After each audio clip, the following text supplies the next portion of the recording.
Now, the rest of the story. It was a bright, beautiful day that marked Charles's return journey from his much-needed vacation.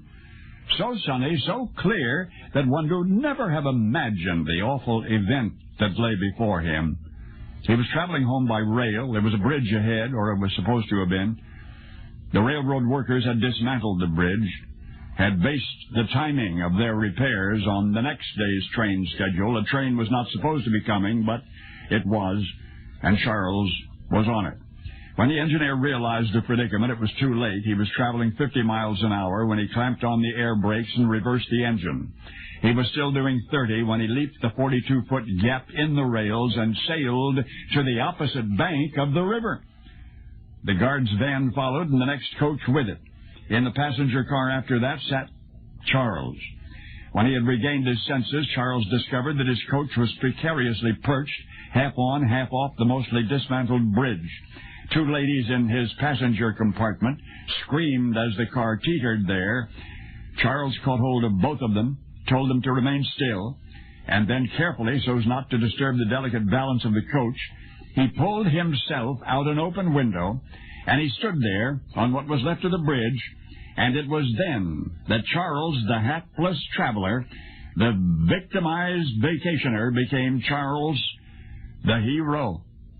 He spotted a railroad guard, called to him to bring a key to open the carriage doors. And a key was brought and the doors were opened, and Charles told the passengers to remain calm. After evacuating all those who had been trapped, Charles turned his attention to the injured and the dying, and for hours he ministered to them. And when he could do no more, he helped extricate the bodies of those who had been killed from the twisted rubble.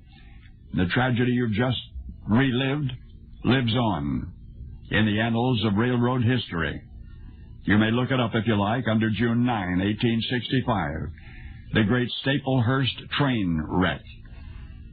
But this is the rest of the story. That experience was to change Charles's life from then on. However, the source of his endless nightmares was not the crash itself, but rather the long, sad, sickening rescue that followed. Haunting his dreams were the screams of the suffering, the bloody-faced victims, the man weeping over a crushed body of his wife, the hundreds of astonishing images which combined to comprise a morbid mosaic.